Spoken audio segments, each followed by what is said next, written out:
नमस्कार, म डाक्टर मनिष कुमार शाह, आयुर्वेद चिकित्सक। अहिले म गाईघाटमा छु अनि आज एउटा मुख्य कुरा के भन्न गइरहेको छु। धेरै जस्तो बिरामीले एउटा मलद्वारको रोग हुन्छ, त्यसलाई हामी मेडिकल भाषामा सेन्ट्रल ट्याग भन्छौँ।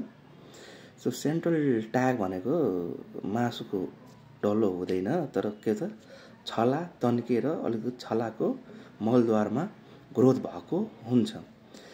त्यो कारण भनेको कसैको कुनै अपरेसन गरेको हैन, या पाइल्सको अपरेसनहरू गरेको बेलामा हिलिङ जब हुन्छ, त्यो एउटा फोल्ड जस्तो बनेको हुन्छ है।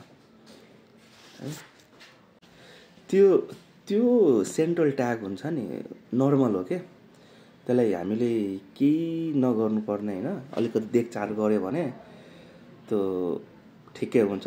तर क्रोनिक फिसर जस्तो अब मलद्वारमा घाउ हुँदै गयो, आज भोलि बढ्दै गयो, क्रोनिक भयो, बिस्तारै पुरानो घाउ भयो, त्योमा देखिन्छ। त्यसले गर्दा के हुन्छ, तपाईँले त्यो सेन्ट्रल ट्यागमा तपाईँलाई दुखाइ हुन्छ, पोल्छ पनि, चिलाउने पनि हुन्छ, इरिटेसन हुन्छ अनि इन्फेक्सन हुन्छ क्या।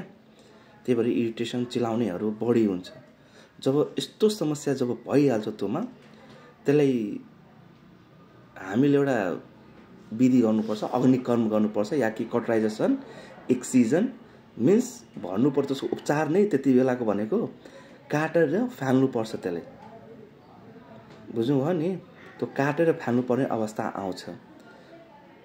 त्यसको उपचारै त्यही हुन्छ। र तपाईँले त्यो बाटो, त्यो छलाले तपाईँले कुनै पनि समस्या दिइरहेको छैन, जस्ट अलिकति छ, त्यो ग्रोथ भइरहेको छैन, पोलेको पनि छैन, दुखेको पनि छैन, त्यसको बढिरहेको पनि छैन।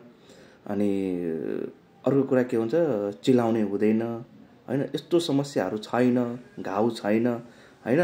त त्यसलाई नर्मलै मान्नु पर्यो। तपाईँको लागि त्यो कुनै अहिले समस्या दिइरहेको छैन। तर मैले जुन तपाईँले मुख्य कुराहरू भने नि हैन, जुन तपाईँले मैले मुख्य कुराहरू भने, त्यो भनेको समस्या भयो भने मात्रै हामी त्यसलाई उपचार गर्न सकिन्छ है। अनि उपचार त्यस्तो समस्या छ, झुन्नु भइरहेछ, कहाँ गर्ने भनेर हाम्रो गाईघाटमा सम्राट आयुर्वेद उपचार केन्द्र छ, बैंक लाइनमा ठ्याक्कै एनआइसी बैंकको छेउमा छ।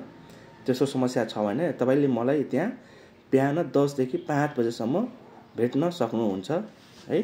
धन्यवाद।